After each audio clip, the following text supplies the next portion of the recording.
Assalamualaikum warahmatullahi wabarakatuh. Hamdan sholatan amma ba'du. Bagaimana kabarnya anak-anakku?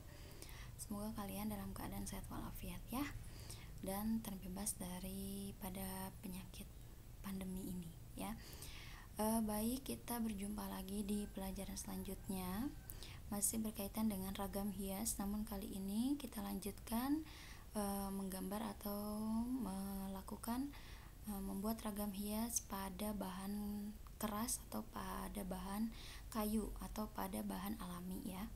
Oke, kemarin kita telah membahas pengertian, kemudian dilanjutkan dengan bahan apa saja yang digunakan, kemudian alat juga.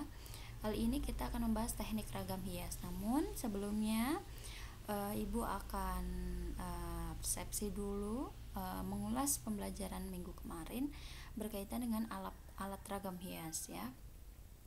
Sebetulnya jika kalian buka LKS kalian itu ada alat-alat yang telah dijelaskan lebih lengkap lagi ya. Begitu, mulai dari pahatnya itu ukuran-ukurannya sudah dijelaskan, kemudian alat apa saja yang digunakan untuk mengukir, kemudian alat-alat tambahan apa saja juga yang digunakan. Oke, kali ini kita atau Ibu akan menerangkan lebih lebih detail mengenai alat-alat yang digunakan untuk mengukir ragam hias di atas bahan kayu atau bambu ya. Yang pertama, jenis pahat. Jenis pahat itu ada beberapa jenis yang harus kalian ketahui, yang mana pahat ini dinamakan pertama ada 5 pahat ya. Dan ini baiknya kalian pelajari di rumah, karena ketika ulangan biasanya ini ada, dan jenis-jenisnya pun harusnya kalian kenali ya, seperti apa jenis pahat tersebut.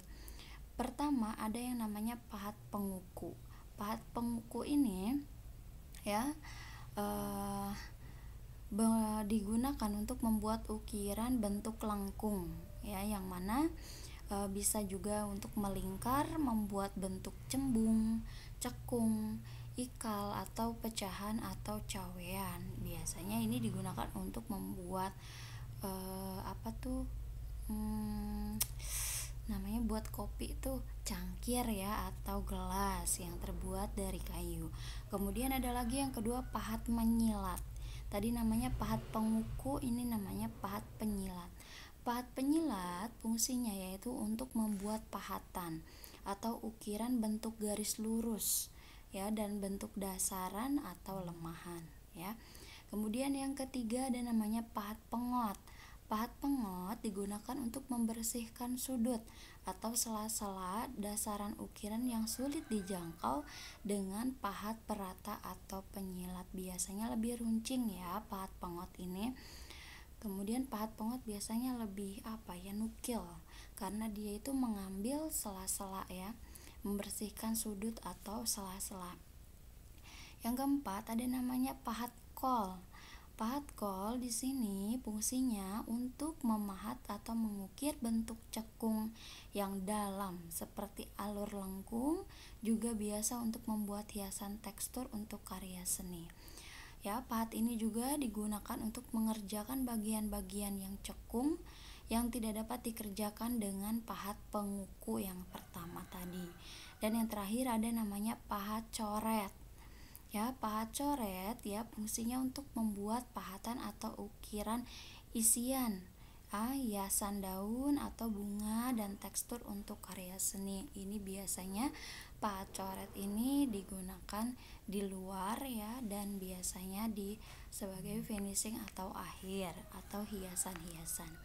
Kemudian alat untuk mengukur biasanya ada dua jenis mata pahat. Yang pertama ada yang mata pahat mendatar, kemudian ada juga yang mata pahatnya melengkung ya. Selain itu ya, selain mata pahat, alat-alat yang digunakan untuk membuat ragam hias di atas kayu atau bambu itu juga diperlukan palu kayu, kemudian sikat ijuk, dan juga alat-alat gambar, misalkan penghapus, jangka, kemudian spidol, rotring, pensil, dan lain-lain.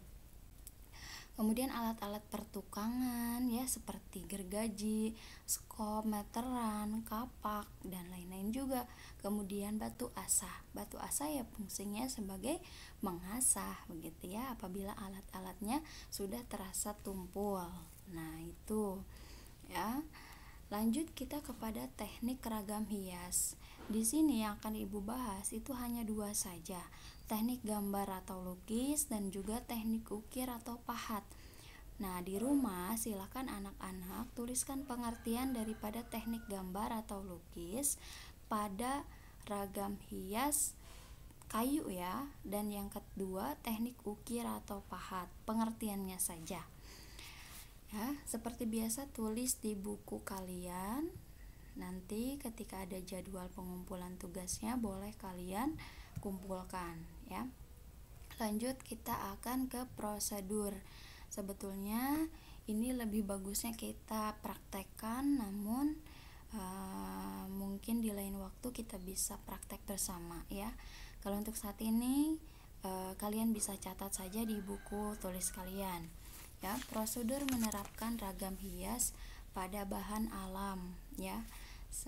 Oh ya, sebetulnya apa saja sih Bu teknik menghasilkan apa saja dengan teknik ragam hias pada bahan kayu tuh alatnya bisa menghasilkan apa saja. Nah, di buku kalian itu ada salah satu hasil daripada ragam hias pada bahan kayu. Contohnya seperti furniture ya. Furniture itu kan terbuat dari bahan kayu namun bisa dibentuk, misalkan meja, kemudian kursi, meja makan, kemudian lemari, tempat tidur, dan juga lain-lain ya. Itu merupakan salah satu benda yang terbuat atau hasil daripada ragam hias di kayu ya. Dan yang kedua ada yang namanya ukiran dinding, kemudian ukiran kusen ya, topeng juga itu termasuk, dan juga batik kayu. Kalau sekarang membatik itu tidak hanya di kain saja ya, tapi di kayu atau bambu pun sudah ada yang namanya membatik ya. Alat yang digunakan pun tidak jauh berbeda, namun medianya saja yang berbeda, yaitu berupa kayu dan juga bambu. Baik, lanjut ke prosedur menerapkan ragam hias pada bahan alam. Yang pertama ada teknik gambar atau lukis pada bahan kayu. Ya, hal-hal apa saja yang harus dipersiapkan? Siapkan papan kayu, kemudian pensil gambar, kuas, palet, dan juga cat. Apa itu palet? Palet adalah tempat cat ya. Yang mana kalau kalian lihat itu yang bolong-bolong kecil seperti tempat telur. Nah, itu adalah palet namanya. Kemudian selanjutnya buatlah sketsa gambar ragam hias pada papan kayu yang sudah diamplas. Betul, jadi kayunya tidak boleh kasar ya. Kayunya harus lembut dulu, kayunya harus diamplas dulu ya sampai lembut, baru itu bisa digambar atau dilukis ya. Karena kalau teksturnya itu kasar, maka nanti hasil gambarnya itu akan kurang bagus, bahkan jelek begitu ya. Jadi sebaiknya kalau kalian membuat di rumah itu harus diamplas terlebih dahulu kayunya sampai dia betul-betul rata dan juga betul-betul lembut begitu ya, halus. Kemudian yang ketiga, warnai gambar ragam hias dengan cat yang diawali warna muda hingga warna tua. Selesaikan pewarnaan hingga tuntas. Itu prosedur pertama dengan menggunakan teknik gambar atau lukis. Kemudian yang kedua, kita lihat dengan cara teknik ukir atau teknik pahat ya pada bahan kayu. Yang pertama, siapkan papan kayu, kemudian gambar rancangan ragam hias, pahat ukir, dan juga palu kayu. Tadi pahat-pahatnya sudah Ibu jelaskan pahat apa saja yang harus dibutuhkan ya. Mungkin itu adalah bagi sebagian orang yang sudah profesional, jadi mereka sudah punya alat yang begitu lengkap ya. Kemudian tempelkan ragam rancangan ragam hias pada papan kayu. Ya, jadi ini tetap ya kayunya harus diamplas dulu, kemudian gambarnya itu dirancang dulu. Setelah itu ditempelkan, bisa menggunakan kertas karbon ya, supaya gambarnya itu menempel pada kayu yang kita buat begitu ya. Kemudian pahat tegak seluruh gambar ragam hias atau namanya ngetaki, dan juga pahat miring seluruh ragam hias atau disebut dengan malesi. Ini finishingnya. Dan yang terakhir ada prosedur teknik ukir atau pahat dengan bahan kayu masih ya. Pahat bagian dasar ukiran dasari, pahat dan perindah bagian pokok ragam hias atau matuti. Haluskan seluruh pahatan dengan amplas, kemudian warnai ukiran dengan cat atau pelitur ya. Pelitur itu bisa di apa tuh namanya, kalau sekarang banyak tuh untuk kayu kursi begitu ya, jadi tidak usah diwarnai, cukup disemprot saja begitu ya. Oke, itu prosedur menerapkan ragam hias pada bahan alam.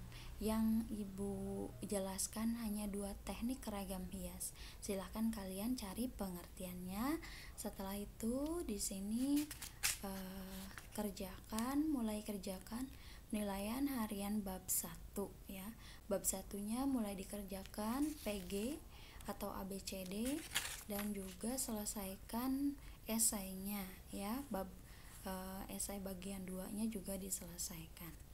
Oke, paham ya? Mudah-mudahan kalian paham dengan pembahasan kali ini. Banyak yang harus kalian catat, juga harus kalian kerjakan ya. Mudah-mudahan pembelajaran kali ini bisa meningkatkan pemahaman kalian pada dasarnya untuk pembelajaran seni budaya kali ini.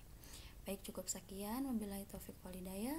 Assalamualaikum warahmatullahi wabarakatuh. Silakan yang mau bertanya mangga lewat grup saja. Oke.